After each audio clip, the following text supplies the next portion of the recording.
Pemirsa Sulut Timur yang kami cintai, pegelaran pilkada khususnya di Manggarai Barat sudah selesai.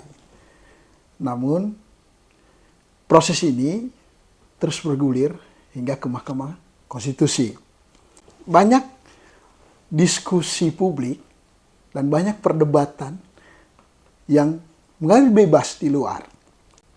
Dan pada hari ini saya berbahagia ketika bisa mengajak sahabat saya, Ponsi Mato, untuk mendiskusikan topik tersebut.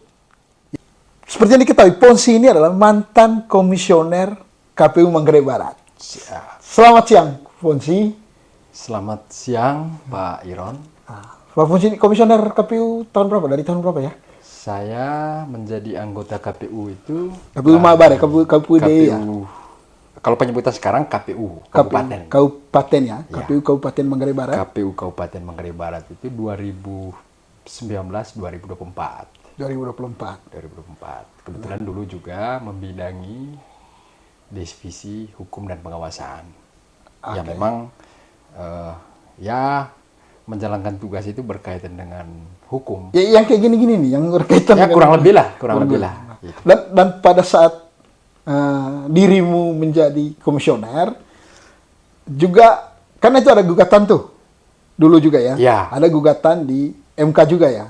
Kalau dulu itu periode kita itu bukan hanya di MK, startnya pencalonan.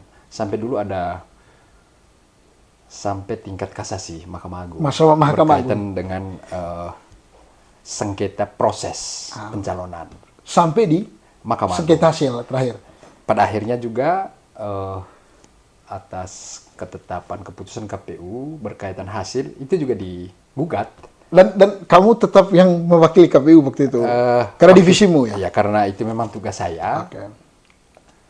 Kita waktu itu menggunakan kuasa hukum, tetapi kita bersama dengan kuasa hukum menyiapkan jawaban, menganalisis dalil pemohon, yang pada akhirnya dibacakan di persidangan Mahkamah Konstitusi, lalu pada akhirnya kurang lebih lah waktu itu kami menang, sehingga keputusan yang dibuat lembaga pada tahun 2020 masih benar. Buktinya ya kita menang. Poinnya memang tidak salah nih, saya ngajak orang yang berkompeten untuk diskusikan ini. Nah, kita kembali ke topik ini, Ponsi. Nah, ini kan ada gugatan tuh kemarin itu. Ya. Dan kemarin saya kira banyak yang menyaksikan lewat YouTube ya, siaran langsungnya, bahwa gugatan dari teman-teman 01 itu mendapat jawaban dari KPU, Bawaslu, dan juga terkait ya, pihak terkait ya. Dari 02 pengacaranya. Nah, gimana Pak Ponsi melihat ini? Ini dulu soal gugatan-gugatan ini. Saya pastikan bahwa proses penyelenggaraan pemilu itu, kalau bagi penyelenggara, ini adalah bagian dari satu tahapan pemilu. Ya, apa sih yang digugat sebenarnya? Apa sih yang digugat? Yang digugat sebenarnya adalah oleh teman-teman 01 keputusan KPU dalam konteks kemarin, keputusan termohon dalam konteks penetapan hasil. Penetapan hasil pemilihan bupati kemarin. Itu yang digugat. Kenapa digugat? Ya karena ada pihak yang merasa hak konstitusionalnya dirugikan atas penetapan itu. Maka jalur yang harus ditempuh adalah satu-satunya melalui jalur hukum, yaitu jalur Mahkamah Konstitusi. Sehingga kita bisa melihat bahwa ini juga bentuk pertanggungjawaban publik kepada publik oleh penyelenggara untuk memastikan putusannya itu benar. Keputusan yang telah dia buat itu benar.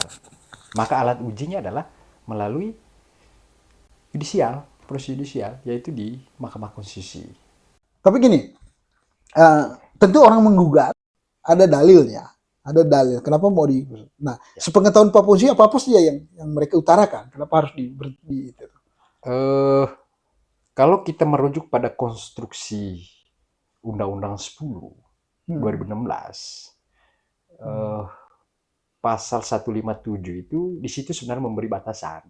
Ya, maksud saya apa dalil yang mereka katakan? Misalkan kami meminta ini untuk dibatalkan karena ini poin ini. Mungkin titik start kita dulu, kita memberi malnya. Malnya. Malnya itu kan pasal 157 yang berkaitan hanya perselisihan hasil. Itu sebenarnya mal berdasarkan Undang-Undang 10 tahun 2016. Yaitu pasal 157. Kemudian ditegaskan kembali di peraturan MK nomor 3. Bahwa objeknya adalah penetapan termohon. Berkaitan selisih hasil. Itu regulasinya. Itu mal yang oleh MK.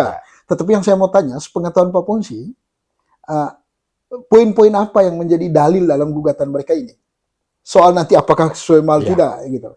Untuk hari ini, era keterbukaan hari ini, kita banyak mendapatkan informasi terutama melalui website Mahkamah Konstitusi, di mana di website itu sudah tersedia apa model permohonannya. Kalau kemarin sudah publis semua, apa permohonannya, kemudian bagaimana jawaban KPU-nya, bagaimana jawaban pihak terkait maupun keterangan Bawaslu.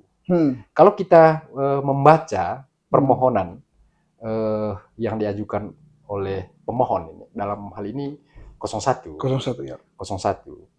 Dan perlu kita ketahui bahwa permohonan yang terregistrasi itu yang menjadi jawaban, menjadi dalil dalam konteks perkara ini adalah permohonan yang terregistrasi. Permohonan perbaikan maksudnya. Yang terregistrasi itu adalah permohonan awal maupun permohonan perbaikan. Maka yang dipakai menggunakan permohonan perbaikan. Kalau kita merujuk pada permohonan itu, yang pertama, objek yang digugat itu adalah tentang keputusan penetapan. Perolehan suara oleh KPU. Dalam konteks kemarin dia sebagai termohon. Lalu dalil-dalil kenapa digugat itu. Kalau kita lihat kemarin itu, saya tidak bisa mengungkap satu-satu tapi memberikan gambaran umum lah. Pertama itu adalah tentang netralitas penyelenggara. Kedua tentang politik uang. Kemudian yang ketiga netralitas kepala desa maupun staf desa. Kemudian yang berikut berkaitan dengan bansos. Saya memberi gambaran itu berdasarkan yang kita lihat di pokok permohonan. Kemudian satu lagi adalah berkaitan dengan syarat administrasi calon. Kurang lebih lah 5 itu yang disoalkan. Nah, bagaimana Pak Pongsi melihat itu kemudian? Gitu loh. Artinya ini kan wajar tuh, walaupun seperti yang Pak Pongsi bilang tadi ada mal ada mal tadi misalkan soal waktu soal waktu gugatan. Lalu kemudian ada bicara soal, karena ini perselisihan hasil maka akan berbicara soal berapa jarak jarak angka kalau Mabar kalau nggak salah 1,5%. Kalau kita range penduduk ke 250 sampai 300, maka kita untuk ambang batasnya itu 1,5%. Nah, itu soal ambang batas 1,5%. Sementara selisih kemarin, suaranya is oke lah itu nanti lah. Tapi poin-poin saya soal itu. Tapi bukan gugatan-gugatan itu kemudian akan berimplikasi juga pada selisih hasil kemudian kan gitu. Bagaimana Pak Pongsi melihat ini? Gitu. Soal gugatan teman-teman 02 ini dari kacamata seorang penyelenggara nih. Gitu. Kalau kita titik startnya menggunakan pasal 157 tentang selisih hasil. 157 Undang-Undang 10 2016. Yang di situ kan ada batasan. 10 2016 ya? 10 2016. Di situ kan memberi batasan hanya berkaitan dengan hasil. Tetapi kemarin kita melihat merujuk pada pokok permohonan yang dimohonkan ke mahkamah itu adalah lebih dari hasil. Lebih dari konteks hasil. Yang pada akhirnya menjadi produk hasil, tapi ada menurut pemohon ini ada faktor-faktor tertentu, kurang lebih tadi 5 yang saya petakan itu, yang menyebabkan hasil. Iya, iya. Ya. Berimplikasi pada hasil. Berimplikasi pada hasil. Kurang lebih lah. Iya. Narasi yang dibangun merujuk pada permohonan itu bahwa atas 5 faktor yang saya sebutkan tadi ini bisa mempengaruhi hasil. Iya, iya. Sehingga mereka sangat berharap bahwa pertama, mahkamah berwenang dengan ini. Harus mengabaikan 157-nya. Karena melihat pada ada ketidaknetralitas penyelenggara, kemudian ada persoalan administrasi pencalonan, kemudian bansos, dan sebagainya, dan ada dugaan politik uang. Tapi pada prinsipnya begini, itu bisa-bisa saja. Ya. Tetapi bagaimana konstruksi dalil yang dibangun itu diikut sertakan dengan bukti. Kan di sana itu kalau kita merujuk pada proses persidangan itu, dalil-dalil yang dibangun itu harus bisa dibuktikan. Maka di situ menjadi pentingnya adalah bagaimana kualitas alat bukti yang disediakan. Kualitas alat bukti. Ya. Terutama bagaimana kalau dalil misalnya politik uang, sanggup tidak dibuktikan. Ya, siapa yang melakukan? Siapa yang melakukan? Kapan itu? Di mana ya? Ya, kapan di mana? Oke. Gitu. Apakah gitu, sanggup meyakinkan mahkamah dengan konstruksi baik dalil maupun alat bukti itu meyakinkan mahkamah bahwa memang betul terjadi politik uang, dan ini yang menurut saya sangat sulit. Hubungan kausalitasnya harus dikonstruksikan dengan baik. Iya, iya, iya. Untuk membackup dalil ini harus dibuktikan, karena ada satu prinsip itu bahwa siapa yang mendalilkan harus bisa dibuktikan. Lalu apakah semua bukti itu akan meyakinkan mahkamah? Ya menurut saya kalau di hukum pembuktian itu kan ada kualitas alat bukti dan seterusnya. Bukti, oke. Gitu. Nah, soal itu tadi, soal bahwa pasal 157 ya? 157 soal ambang batas itu ya? Batas. Memang, tapi kan kita punya jurisprudensi. Ya. Jurisprudensi. Contohnya kasus Saburai Jua dulu. Saburai Jua mengabaikan pasal itu. Ya. Dan ada beberapa tempat ya. Kalau nggak salah ya, tolong dikoreksi kalau salah soal itu. Nah, artinya ini soal bagaimana meyakinkan hakim untuk dia masuk ke tahap berikutnya. Kalau betul-betul apa istilahnya sistematis apa?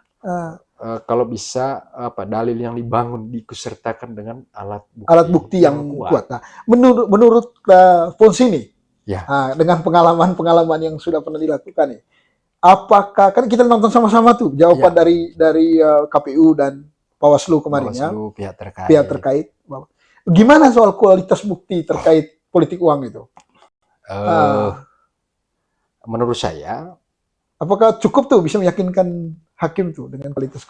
Saya perlu jelaskan begini. Di konstruksi Undang-Undang 10 tahun 2016 itu, di sana tegas soal penegakan hukum pemilu. Yang pertama, kalau berkaitan hasil itu urusan MK. Ya. Pidana pemilu. Ya. Itu domainnya Gakumdu. Iya. Di sana ada Bawaslu, ada Kejaksaan, kemudian ada kepolisian. Yang pada akhirnya adalah produknya di pengadilan negeri. Iya, iya. Kalau sengketa administrasi calon, itu domainnya adalah PT Tun, pengadilan tinggi lah. Ya, saya belum ke pencalonan nih. Saya belum masuk ke sana. Simpan dulu itu. Maksud saya di situ sebenarnya saya memberi batasan. Memberi batasan bahwa dalam konstruksi Undang-Undang 10 itu ada 4 pembagian kewenangan untuk mengatur. Contoh tadi pertanyaan Kakak Iron, misalnya contoh politik uang. Politik uang tadi itu, soal politik uang tadi. Misal contoh politik uang. Yang pertama, harus ada dasar putusannya. Apakah terbukti atau tidak? Sehingga yang dibawa ke sana adalah produk yang sudah diputuskan oleh Bawaslu. Bawaslu, ya. Lalu ketika kita lihat selama ini, belum ada satu putusan yang dikeluarkan oleh Bawaslu Manggarai Barat terkait politik uang. Oke. Nah, tapi ada loh yang sekarang berlanjut itu walaupun pidana pemilu. Bukan soal politik uang nih. Soal orang mati ikut nyoblos tuh. Yang melibatkan anggota KPPS yang sudah tersangka tuh. Di Siru itu. Kalau itu kan bukan, bukan politik uang. Ya, tapi pidana pemilu. Ya, pidana pemilu kan. apakah kemudian itu tidak bisa menjadikan alat bukti keputusan Gakumdu, tindakan Gakumdu mentersangkakan dia, lalu kemudian sebentar lagi mungkin akan sidang. Apakah itu tidak bisa dijadikan alat bukti bahwa kecurangan itu ada? Kalau kita melihat dalam aspek ini soal melihat kecurangan pemilu ini, saya pastikan begini, yang diakui di sana itu adalah putusan pengadilan yang berkekuatan hukum tetap. Lalu hari ini masih tersangka tuh. Hari ini ya kita tahu faktanya. Ada yang sidang, lalu ada yang saat ini masih tersangka. Artinya belum ada produk akhir. Iya. Produk akhir. Ini kan status penanganan. Bisa saja penanganan terakhirnya bisa saja misalnya tidak bersalah. Kan belum ada putusan ini. Iya. Nah, kemudian bisa saja pada titik tertentu itu kategori daluarsa. Karena penanganan pemilu itu ada batasan waktunya. Gimana maksudnya daluarsa itu? Daluarsa itu begini. Ini kan peradilan khusus. Ya. Kalau disebutkan itu speedy trial, cepat. Dia hanya diberi ruang 45 hari. Ya. Bisa saja dalam kondisi tersangka, lalu waktunya habis, itu dianggap daluarsa. Tapi sepertinya sebentar lagi tuh keputusannya harus keluar itu. Kita kan berbicara kajiannya start hari ini. Yang notabene belum ada produk akhir. Lalu apakah mempengaruhi itu di sana? Di sana akan dianalisis. Analisis bahwa kan ditanya kemarin, bagaimana penanganannya? Sedang ditangani. Gitu. Sementara kita hanya punya waktu sidang ini. Sidang ini kan kita kemarin itu sudah masuk pada pemeriksaan perkara. Pendahuluan sudah. Pemeriksaan perkara sekarang. Pemeriksaan perkara yang di mana mendengarkan keterangan, mendengarkan jawaban KPU, termohon, pihak terkait, kemudian keterangan Bawaslu. Artinya itu saja ruang. Kemarin kan sudah konfirmasi bagaimana situasinya. Sedang penanganan. Yang notabene hari ini mahkamah belum tahu kapan itu diputuskan.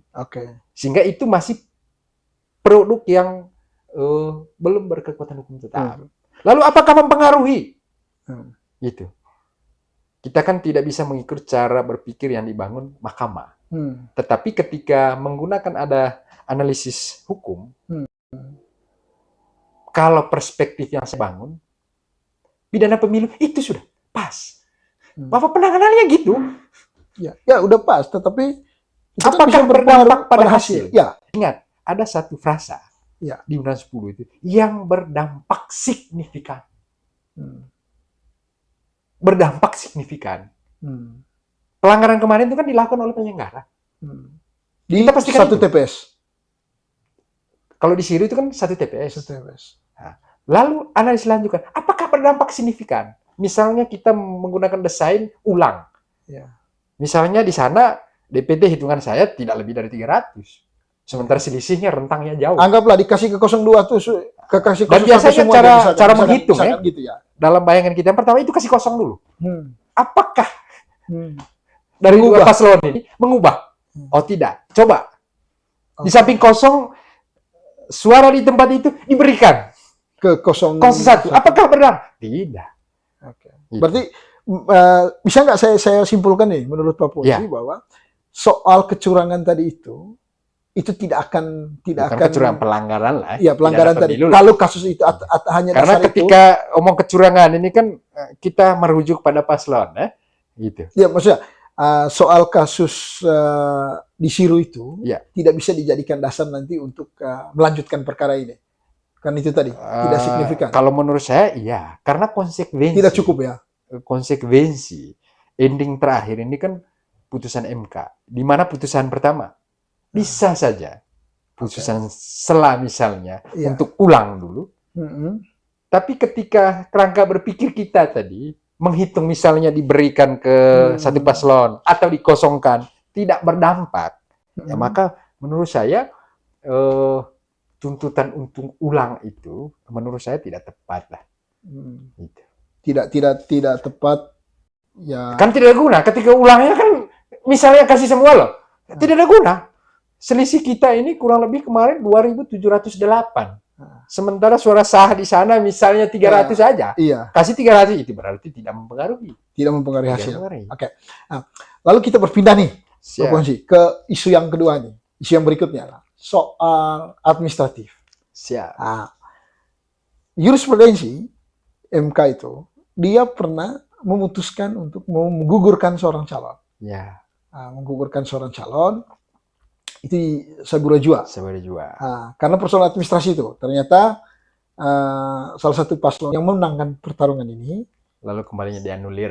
Dia anulir. Ternyata dia ini berkewarganegaraan ganda. Ya. Dan itu melanggar undang-undang dan PKPU. Nah, yang terjadi di Manggarai Barat ini, yang saya tahu nih, yang saya dengar bahwa Pak Ponsi juga tahu bahwa Pak Edi ini yang salah satu paslon ini 02 ini kemarin dinyatakan menang oleh KPU itu kan mantan narapidana kasus 303 ya, 303. Perjudian. Oke. Lalu kemudian ada kewajiban tuh katanya di Undang-Undang 10 ya dan di PKPU di Undang-Undang 10 bahwa harus memberikan pengumuman ke publik bahwa beliau adalah mantan narapidana. Nah, meskipun yang saya baca dalam undang-undang itu tidak ada kewajiban tentang media yang seperti apa, tetapi di PKPU-nya itu menulis tuh bahwa harus terverifikasi Dewan Pers. Oke. Nah, dalam konteks ini media tidak terverifikasi. Nah, iya, ternyata benar atau tidak ini ada yang mengatakan bahwa media ini sebenarnya belum terverifikasi Dewan Pers. Nah, apakah dengan demikian ini data Asnardil itu kalau melihat jurisprudensi sebelumnya bisa nggak ini Pak Ponsi? Menurut Pak Ponsi ini? Oke, gitu. Saya coba titik start. Saya ikuti betul sidang kemarin. Iya. Sidang kemarin. Bagaimana termohon dalam konteks ini KPU dalam memberi jawaban itu. Iya. Yang pertama,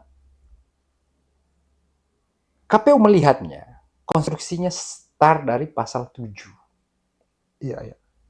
Itu logika KPU nih. KPU, kita sudah dengar semua kemarin. Dan kita bisa. Dan dirimu juga kan pernah begitu dulu memikirkan itu, saya jadi komisioner. Oke. Itu. Tapi dulu dalilnya tidak ada. Tidak ada yang berkaitan dengan syarat pencalonan. Kan dulu pada saat itu ada putusan. Ya karena belum diangkat aja sama orang pada saat itu.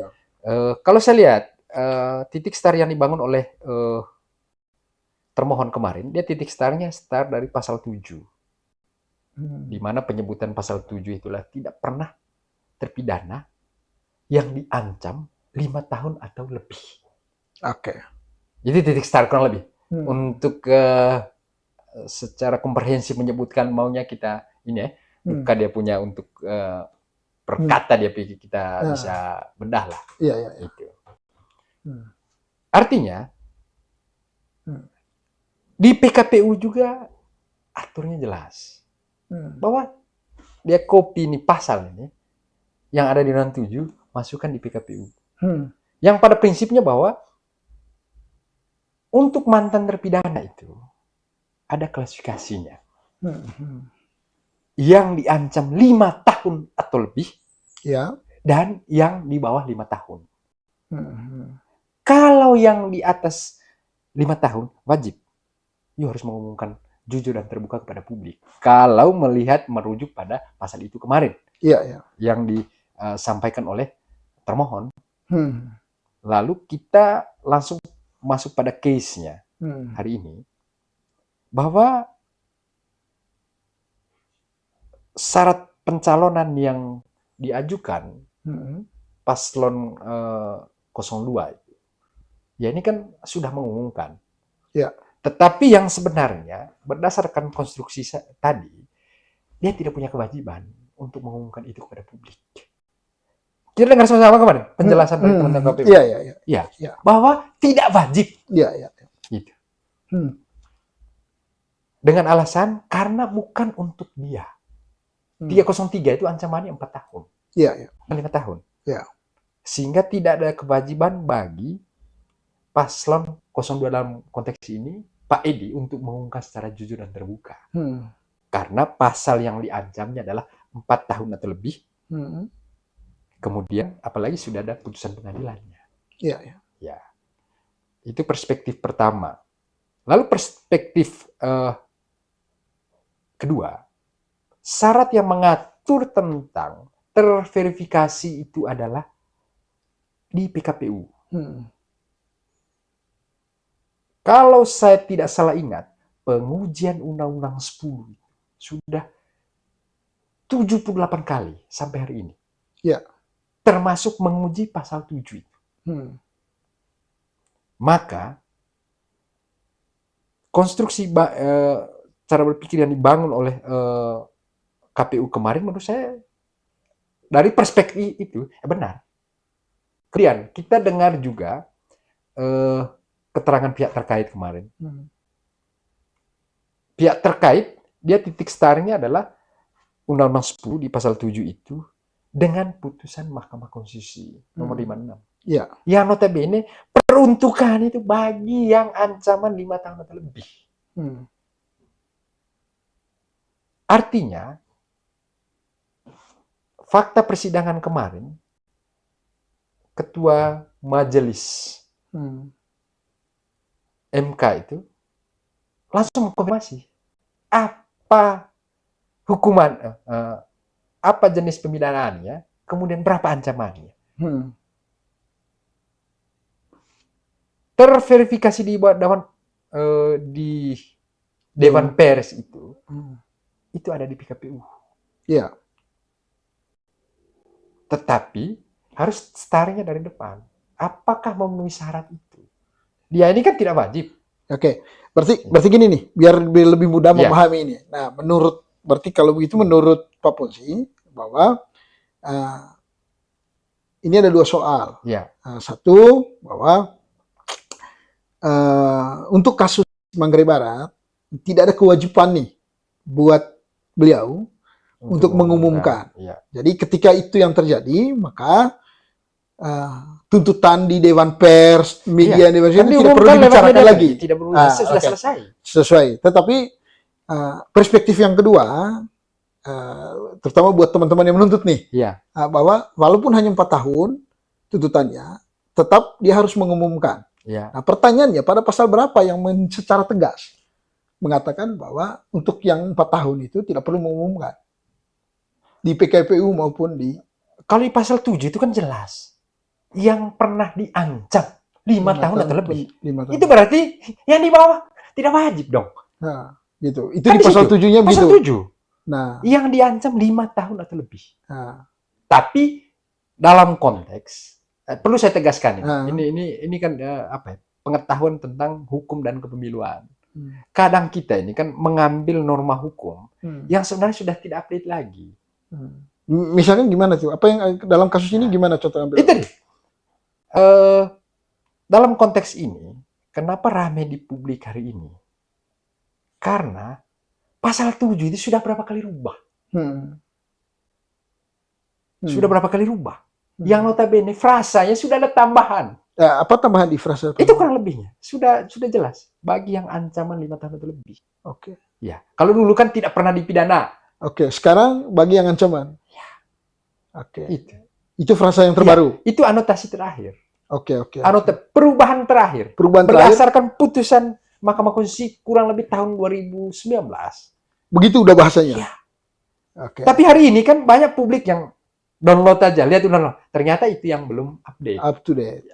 Nah, jadi boleh nih saya simpulkan ini, Pak Ponsi ini menilai bahwa teman-teman 01 ini saya tidak berkapasitas menilai itu. Bukan. Kita kan mau meluruskan publik ini. Ya, dalam konteks ini Pak Ponsi melihat teman-teman tidak memakai pasal yang sudah up to date. Tidaklah. Tidaklah. Kan kita tidak bisa pertama sebagai dunia terbuka hari ini. Siapa saja bebas memberikan penilaian. Dan saya tidak pernah mengkotakan bahwa ini 01, 02. Tapi itu kan ada pasal lain, Pak Ponsi, soal perbuatan tercela. Oke. Perjudian itu kan termasuk perbuatan tercela dalam pemahamannya Pak Ponsi itu. Untuk konteks saat ini, konteks perbuatan tercela, itu sudah ada putusan MK-nya. Putusan MK, saya masih ingat betul. Putusan MK nomor 2 tahun 2022. Apa pembedanya? Bagi yang melakukan perbuatan tercela, dia tidak mengharuskan, pertama, tidak mengharuskan jeda,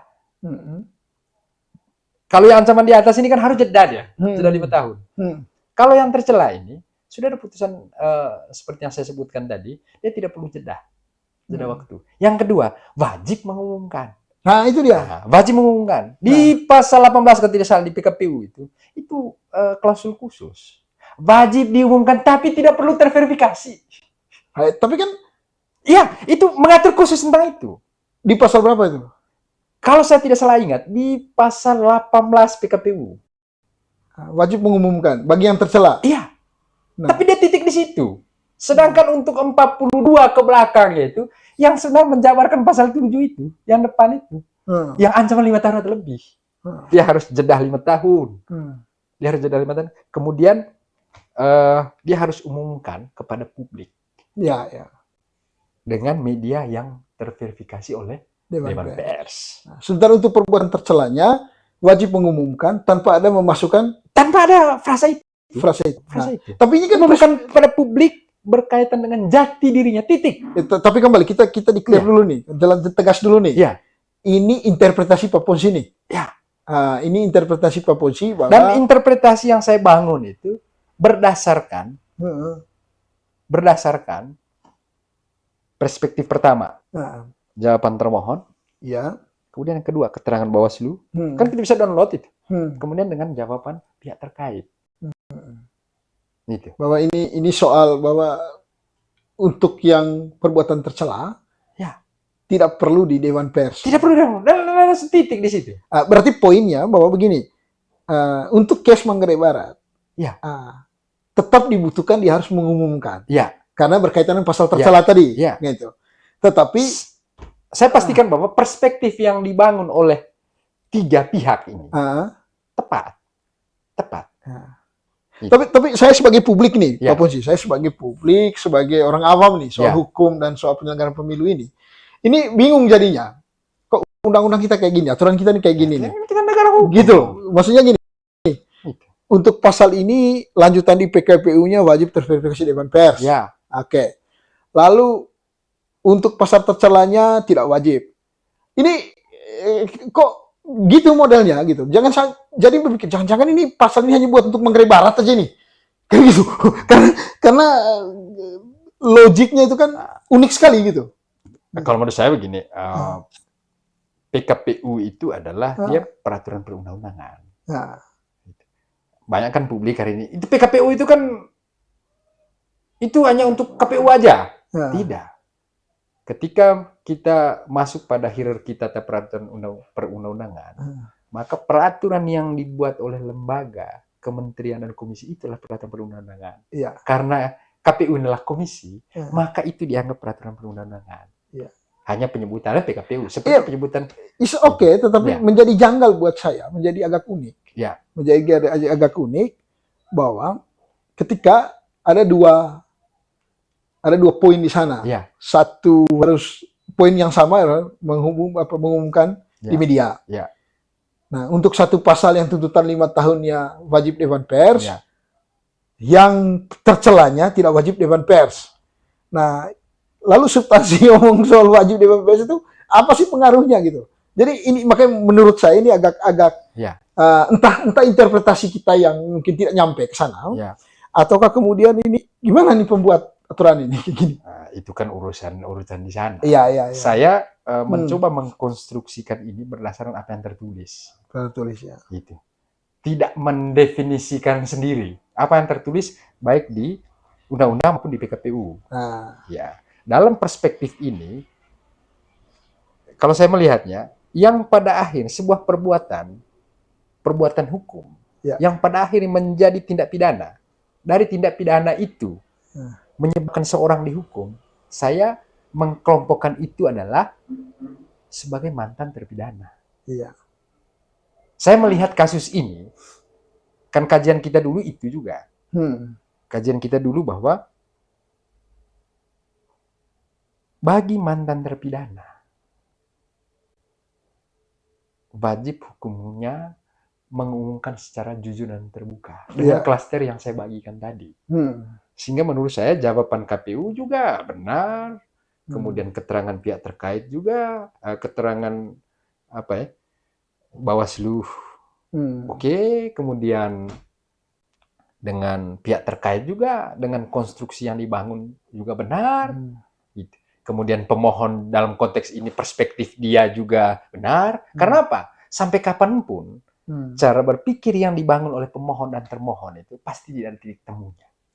Kenapa? Yang satu bilang MK berwenang, yang termohon bilang tidak berwenang. Oke. Gitu. Kembali ke mal. Ya. Ini ada mal nih. Ya. Nah, mari kita pakai mal nih. Siap. Nah, menurut Pons ini, kalau dilihat dari mal nih, sebut dulu deh apa-apa malnya nih. Yang pertama, untuk sengketa hasil itu menurut saya malnya dua saja. Undang-Undang 10 dengan uraian pasal di dalam hanya terkait selisih hasil. Kemudian yang kedua, hari ini sudah ada peraturan Mahkamah Konstitusi nomor 3 tentang tata beracara di Mahkamah Konstitusi. Sehingga untuk sementara menurut saya adalah untuk beracara di MK, ini loh malnya. Tata beracara. Nah, kalau dilihat dari dua mal ini nih, seberapa mungkin ini kasus ini akan dilanjutkan? Atau jangan-jangan didismisal? Saya sedang tidak mendahului. Ya, udah, ini kan soal perspektif. Kalau perspektif saya pribadi yang pertama, merujuk pada permohonan kemudian jawaban termohon di sidang kedua ini kemarin lah. Saya pastikan yang pertama, ada dua hal. Pertama soal kewenangan Mahkamah Konstitusi. Kewenangan Mahkamah Konstitusi itu hanya sebatas hasil pemilu. Apa sih yang mempengaruhi hasil pemilu? Artinya konteksnya angka, selisih angka. Mungkin kesalahan perhitungan. Kemudian yang kedua, berkaitan dengan tenggang waktu. Tenggang waktu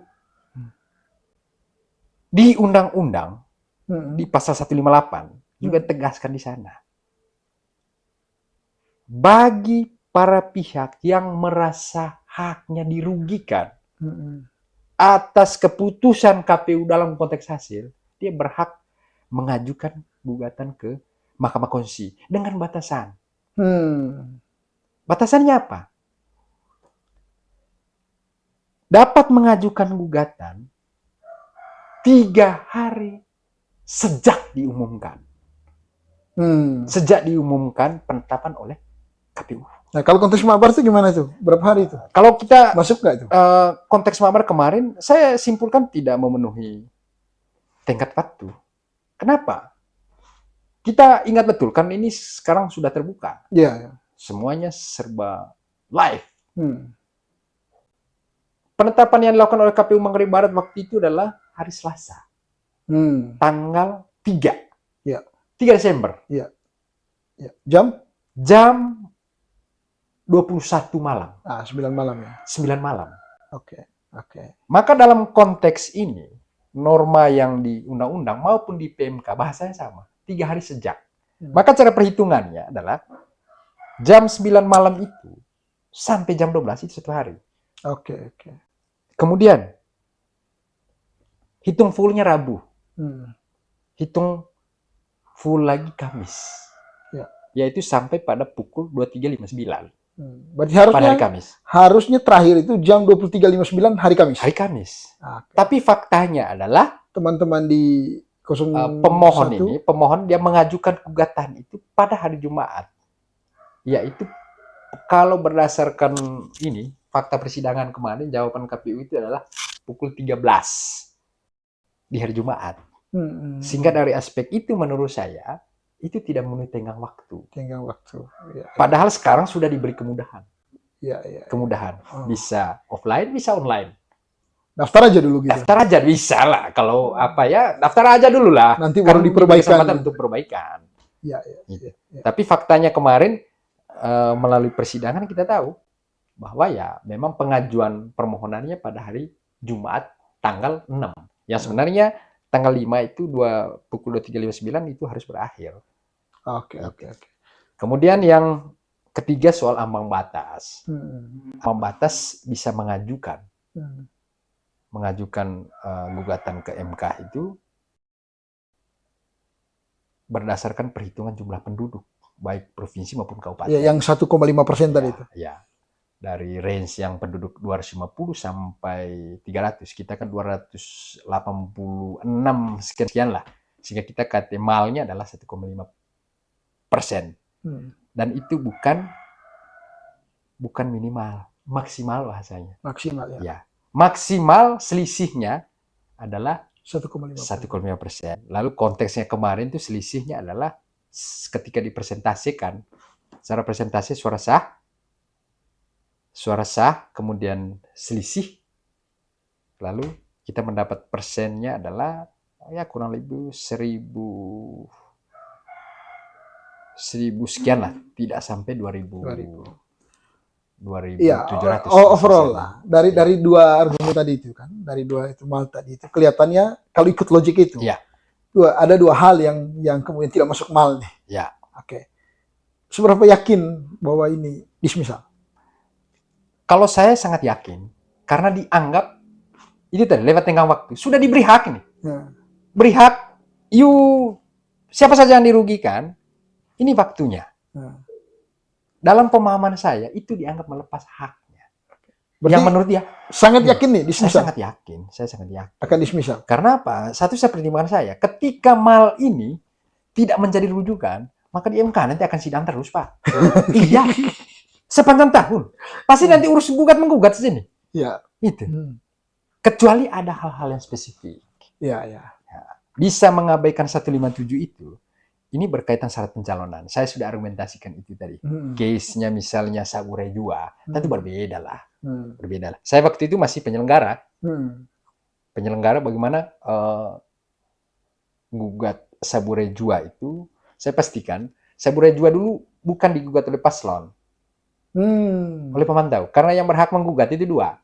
Paslon dan pemantau. Iya. Ini kan sudah lewat semua lu. Akhirnya merasa berkepentingan pemantau melakukan gugatan yang notabene menyampingkan pasal 167 dengan hal spesifik.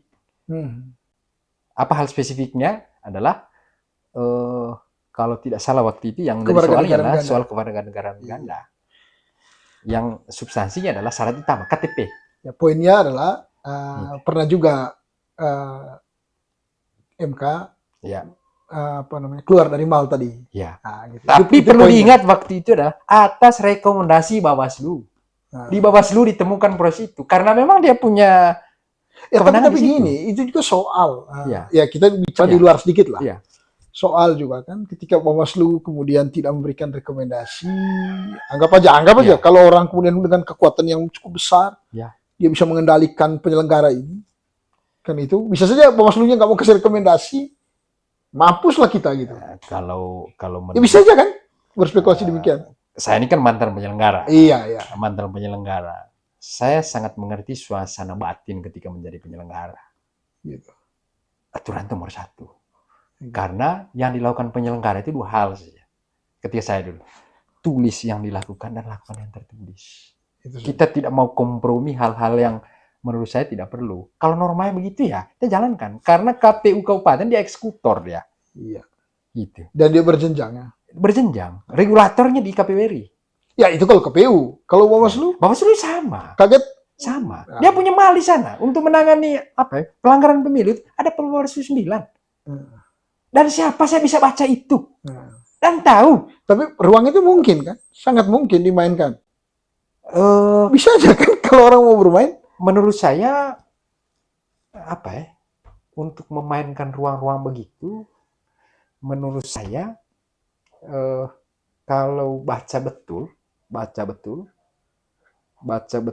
bagaimana desain penegakan hukum pemilu di Bawaslu itu dengan menggunakan Perbawaslu 9 itu sebenarnya di sana tidak ada ruang abu-abu. Karena kebanyakan selama ini lapor saja. Di sana kan ada malnya, disisir dulu. Ya, tapi kemarin ada hal yang menarik dikatakan oleh hakim ya. Punsi ya. Ketika bicara soal bagi pupuk ya. Ya. Gitu. Pertanyaan Saldi Isra waktu itu sederhana aja. Ya. Anda pergi nggak untuk melihat langsung ke bawah? Ya. Gitu. Artinya logik yang selama ini muncul bahwa Bawaslu itu hanya tunggu aja gitu. Ya. Ternyata dengan pertanyaan itu, pesannya menurut saya bahwa sebenarnya melampaui itu loh Bawaslu, tidak hanya duduk nunggu aja laporan. Ya, dia harus sebenarnya aktif. Persis lah. Gitu. Tetapi ketika berkaca kemarin, pada sidang kemarin, fakta bagi pupuk itu kan dilaporkan tanggal 29. Ya, lalu suruh Bawaslu, udah loh, ketika misal dampaknya tanggal 27, lalu lapornya tanggal 29. Gitu. Bagaimana Bawaslu bahwa sebuah peristiwa yang sudah terjadi, dia pergi, pasti nggak bisa dapat lah. Ya, tapi poinnya adalah, yang selama ini dipahami bahwa banyak yang memahami bahwa Bawaslu itu ya kita kan tidak dilaporkan misalkan. Soal laporan itu juga perlu dikedepankan, Bawaslu juga harus aktif, tidak hanya jangan hanya tunggu laporan aja. Menurut saya kan begini, gitu. Hierarki penyelenggara pemilu itu, Bawaslu itu sampai tingkat bawah, KPU juga sebaliknya itu. Kadang ada penanganan di bawah.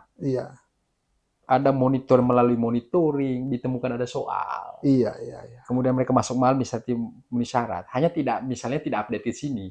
Karena memang setelah misalnya kejadian 2006, menurut saya Bawaslu dalam konteks apalagi menuju masa tenang itu dia proaktif. Bahkan mereka siapkan poskonya, pasukan di bawahnya itu. Gitu. Dia posko untuk menerima laporan. Lapor itu di kabupaten ya, tapi pasukan di bawah dia kerja. Memonitoring. Tentu tidak semua isu yang dibangun oleh publik ditangani. Dia di-clear dulu. Menurut saya kemarin jawab Pak Mensi, apakah Pak Mensi pernah ke sana? Menurut saya jawaban itu juga ambigu. Sebenarnya dia tidak perlu ke bawah, karena pasukannya ada di bawah. Gitu. Dia hanya pastikan ya sudah. Kenapa sudah? Karena dia punya pasukan, tinggal konfrontir pengawas desa, pengawas kecamatan, pengawas TPS. Tapi begini, apapun hasilnya, perkara ini sudah di MK ya. Dan kita berharap bahwa apapun keputusan MK itu adalah keputusan yang terbaik lah. Karena tidak ada upaya lagi. Tidak ada upaya lain lagi gitu. Dan harapannya pasca ini ayolah kita bersama kembali 01 maupun 02 ya. Karena ini mabar kita bersama kan. Gitu. Harus ada akhirnya. Harus ada akhir. Dan menurut saya kan akhir dari semua proses itu adalah dengan kalau di perspektif penyelenggara dengan mengusulkan pelantikan. Sesudah misalnya ada putusan Mahkamah Konstitusi, maka KPU akan mengirim surat kepada pemerintah untuk segera dilantik. Karena itu adalah tahapannya dia. Menurut saya pilkada kali ini ya memanfaatkan semua tahapan pemilu yang tersedia, gitu. Sehingga saya pastikan bahwa publik Manggarai Barat jangan merasa seakan-akan bahwa persoalan pemilu ini sesuatu yang besar. Saya pastikan itu bagian dari tahapan pemilu. Kalau perspektif dari penyelenggara, dia mengatakan sering begini, kami dulu ketika jadi penyelenggara, atasan kami sering mengatakan begini, sengketa pemilu itu adalah konflik yang dilembagakan. Artinya, salurannya semua ada. Gitu. Dan itu adalah bentuk pertanggungjawaban KPU terhadap proses penyelenggaraannya. Harus diuji dulu. Ujinya di MK. Gitu. Baru dia mengatakan bahwa proses pelaksanaan berjalan dengan baik. Apa bukti baiknya? Sudah. Keputusannya sudah diuji dan ketika pada akhirnya misalnya KPU masih menang, itu berarti kualitas dari keputusan dibuat itu sangat kredibel. Karena melalui tahapan itu. Oke, Pak Ponsi. Terima kasih atas waktunya dan kita sama-sama menanti keputusan dari tanggal 4 dan 5 lah. Tanggal 4 dan 5 ya. Kalau Manggarai Barat kita cek tadi, putusannya di tanggal 5 pukul 19.30 di tanggal 5. Oke. Kita tunggu nanti. Terima kasih Pak Ponsi. Oke.